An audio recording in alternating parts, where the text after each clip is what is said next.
अस्सलाम वालेकुम नाज़रीन, मैं हूँ शबीर सिहाम। आज एक इंतहाई अफसोसनाक वाक़े के साथ मैं हाज़िर खिदमत हूँ।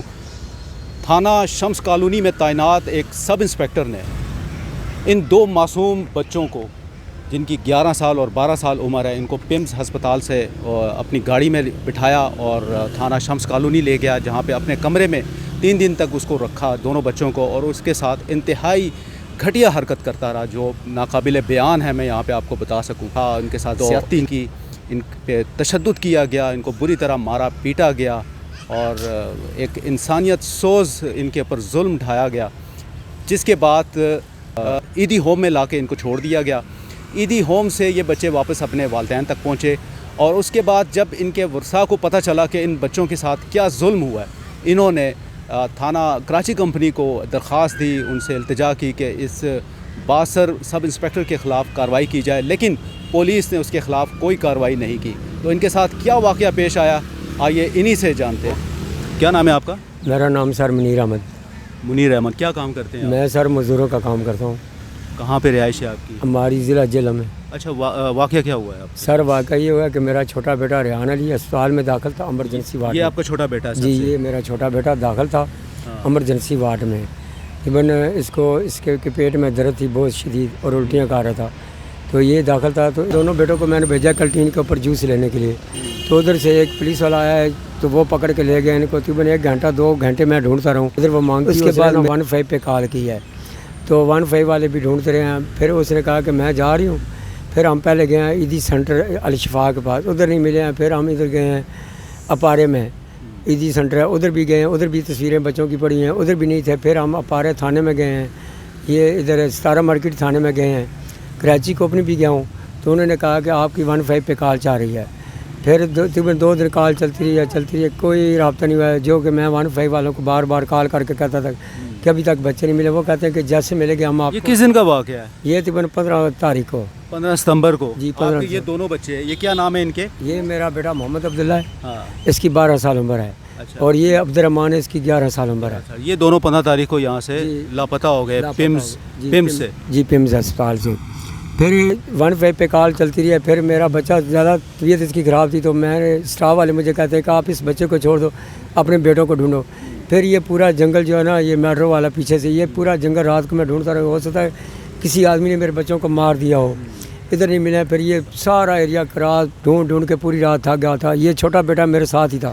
जब इसकी ड्रिप ख़त्म हो गई, ये कहता पापा हम दोनों ढूंढेंगे। फिर उसके बाद तकरीबन रात को 15 वालों की गाड़ी आई है और उनके साथ बात की। वो कहते हैं कि भाई हमने सारे वायर 15 चला दिया कॉल, अगर जैसे हमें पता चलेगा तो हम आपको बता देंगे। ये मेरा। अच्छा, मुझे ये बताएं, ये 3 दिन बाद आपको ये बच्चे मिले, कहाँ से मिले? ये सर मिले हैं मुझे ईदी सेंटर से। ईदी सेंटर से? जी जी। अच्छा, फिर बच्चों ने क्या बताया? बच्चों ने बताया कि एक शुएब पाशा नाम का पुलिस वाला है, जिसने हमें कैंटीन से उठाया और बाहर एमरजेंसी के पास इधर गाड़ी खड़ी किया है। इन दोनों बेटों को लेके चला गया। 1 रात और 1 दिन थाने में रखा है और इनसे ऊपर कमरे में जाके गलत काम करवाता रहा। और बच्चों ने नहीं किया तो बच्चों को मारता रहा। फिर दूसरे दिन इनको लेके चला गया कच्ची आबादी में, वो उधर गुजरों का कोई डेरा है, उस पे इसने रखा है। उधर भी जो भी इसने गलत काम किया है करता रहा। फिर इनको वापस लेके आया, सुबह 7 बजे आके ने इस ईदी सेंटर में भेज दिया है। और मुझे जब मीडिया वालों को मैंने टाइम दिया हुआ था, वो कहते हैं कि हम आ जाते। इतने तक ना ये मेरे बेटे की कॉल आ गई, अब्दुर्रहमान बेटा जो है 11 साल का छोटा, इसने कहा कि पापा हम ईदी सेंटर में, बेटे गायब हो गए। तो मैंने मिले कब हैं फिर? ये 3 दिन के बाद मिले, यानी कि 2 रातें और तीसरे दिन ये मिले हैं ईदी सेंटर में। 18 सितंबर को? 18 सितंबर को मिले। अच्छा। जी, जैसे मिले हैं तो ये बच्चे बाहर निकले, तो बाहर बच्चे रोने लगे हैं। मैंने इनसे पूछा क्या हुआ है, ये कहते हैं कि पापा हमारे साथ उसने गलत काम किया है। और जब मैंने बच्चों को देखा तो मेरे बच्चों के पेट पे निशान पड़े हुए हैं। तो इनको मैं सीधा उधर ले गया हूँ कराची को अपनी थाने में। उधर 15 वाले आया हुआ था नुमान भाई, जिसने पहले हमारे साथ बातें की हैं और उसने ना हमारे साथ तस्वीर बनाई है। तो मैंने कहा सर आपने तस्वीर बनाई है, लेकिन इन बच्चों से पूछे कि बच्चे कैसे मिले हैं। फिर उन्होंने अपनी सारी दास्तान बताई कि हमारे साथ ये वाक़ा, नुमान भाई ने खुद इसका पेट देखा, अभी तो निशान ख़त्म हो गए क्योंकि काफ़ी दिन हो गए हैं। वो कहता है कि ज़ख्म हो गया। वो कहता है कि ना इंशाल्लाह आपको SHO साहब बुला लेंगे। एक दिन भी इंतज़ार किया, दूसरे दिन भी किया, तीसरे दिन SHO साहब ने बुलाया, नईम साहब ने। उधर कराची को अपने हम थाने में चले गए हैं। तो उन्होंने कहा कि आपकी सुबह मारगले थाने में आपको पेश करेंगे, शुएब पाशा को भी और आपको भी। वो अभी तक 3 दिन अभी तक पूरे नहीं हुए हैं मुझे सर सिर्फ यही एक रिक्वेस्ट है कि मैं गरीब इंसान हूँ कि मेरे बच्चों का कौन सी गलती थी और कौन सा कानून है कि बच्चों को कंटीन से उठाया गया है और जाके बच्चों के साथ जुल्म उन्होंने किया और ज़्यादती किया है कि ऐसी ऐसी बच्चों के साथ उसने हरकत की है कि जो एक दरिंदा आदमी हो ना वो भी नहीं कर सकता, काफिर भी हो वो भी नहीं कर सकता है कि ये मासूम बच्चे थे। और जब बच्चों ने मुझे बताया कि मेरी ज़मीन, मैं कहता था कि ज़मीन फट जाए कि अल्लाह पाक ऐसे लोगों को क्यों बनाया। और हमारे जो वज़ीर आज़म हैं वो कहते हैं कि हम ये करेंगे वो करेंगे, गरीबों को तहफ़्फ़ुज़ देंगे। क्या गरीबों को तहफ़्फ़ुज़ दे रहे हैं कि उल्टा गरीबों के बच्चों को साथ जुल्म कर रहे हैं।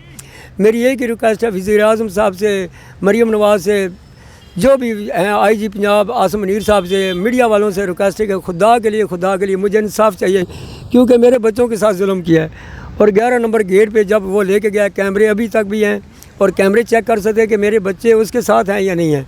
आगे आगे मेरे बच्चे जा रहे हो, पीछे वो जा रहा है। उसने आके गाड़ी खड़ी किया, गाड़ी में बिठा के लेके जो उसने किया है वो मेरे बच्चों को पता है या खुदा को पता है क्योंकि मैं उस टाइम पे मौजूद नहीं था। अगर वो इतना अच्छा इंसान होता, जब वो मेरे बच्चों को ले गया था उसी वक्त वो थाने में पेश कर देता कि ये बच्चे हैं। और ये बच्चे, मैं कसम उठा कहता हूँ कि मेरे बच्चों ने आज तक नशा नहीं किया। ये बच्चे मासूम हैं, ये नशा करने वाले हैं और ना इन्होंने भीख मांगी है। वो अभी कह रहे हैं कि ये भीख मांग रहे थे, ये नशा कर। इनको हथकड़ियाँ भी पहनाई गई, हथकड़ियाँ पहनाई हैं और एक अब्दुल्ला को भी हथकड़ी पहनाई है और अब्दुर्रहमान को भी। जो स्टील की हथकड़ी है जो इन दोनों को पहनाई गई है, आधा घंटा उसने हथकड़ी लगाई है वो गुजरों के डेरे पे। उधर से फिर लेकर आए, फिर इसने ग्राउंड में आके इनके साथ गलत हरकतें की हैं। ऊपर से कोई पुलिस वाला अफसर आया, उसको कहता है कि ये नशा कर रहे थे, तो उसने आगे इनको कहा कि आप इनको थाने में पेश कर दो। ये थाने में कहता है कि मैं इसको बाप के हवाले करने जा रहा हूँ। और बच्चों ने कहा कि ये हमारे पापा का नंबर है, कहता है कि वो डर के नहीं हमारे पास आएगा। तो आपसे जानबूझ के रब्ता नहीं कर रहे थे क्योंकि मैं सर 2 दिन से 1 वालों को कॉलें कर रहा था और 2 नंबर पे मेरी कॉल जा रही हुआ है।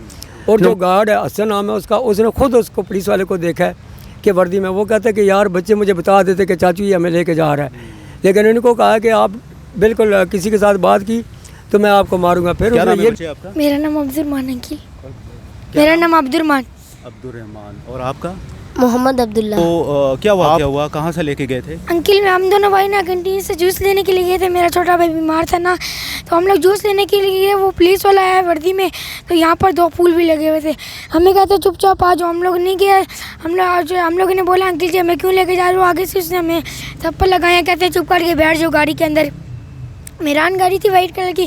हम लोग गाड़ी के अंदर बैठ के शमश कॉलोनी थाने में लेके गए 10 बजे। पहले आगे पीछे घुमाता रहा, शमश कॉलोनी थाने में लेके गए। उधर जाके हमें कहते मैं ऐसा गंदे काम करो। हम लोगों ने नहीं किया। आगे हमें से उसने हमें सोटियों से इतना मारा, आगे से हमारे सलवार उतार के उसने गंदे काम हमारे से किए हैं। पर हमें मारता रहा गंदे काम करके। सुबह एक रात और एक दिन हमें रखा। पर हमें कच्चा शाप एक वो दे रहा आता है गुजरों का, उधर हम लोगों को हथकड़ियाँ लगा के उसने मारा है। फिर आगे जाके हमें कहते हैं वो मुंह में आगे से हमें से ये बातें करता रहा। अभी आगे से उसने हमारे साथ गलत हरकतें की हैं, सलवार उतार के। हम लोगों ने बोला हमें अपने पापा के पास छोड़ दो, हमारे पापा रो रो के मर जाएंगे, हमारा छोटा भाई आगे बीमार है।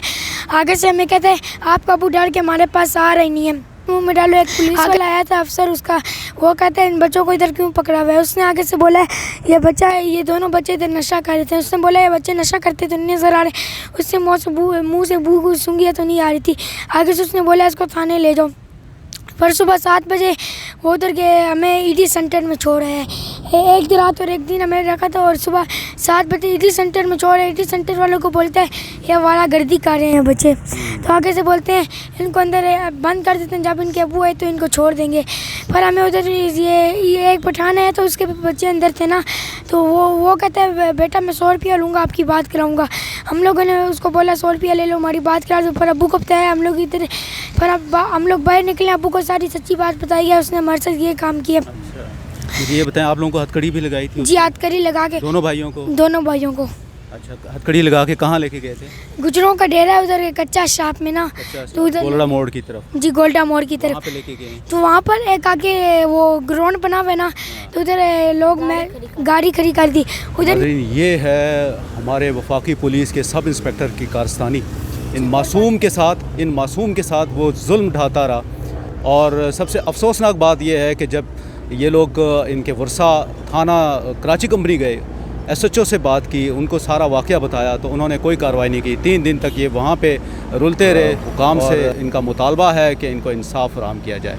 और क्या एक कहते और बात करनी है अंकल जी। हम लोग कहते हैं मरीम नवाज़ आंटी को कहे हमें इंसाफ दिला दें, और नवाज शरीफ अंकल को कहे हमें इंसाफ दिला दें। वो कहते हैं गरीबों की मदद करेंगे, लेकिन वो गरीबों की मदद नहीं करते। वो उनकी वजह से आज पुलिस वाले दूसरों के बच्चे के साथ गंदी हरकतें कर रहे हैं। और हम लोग उनको कहते हैं, जो भी सुन रहा है इस दुनिया में, हम लोग कहते हैं हमें इंसाफ दिला दें। जो मीडिया वाले हैं, जो पुलिस वाले हैं, जो भी है, हमें इंसाफ दिला दें। नवाज शरीफ जो अजी पंजाब है, वो हमें इंसाफ दिला दें।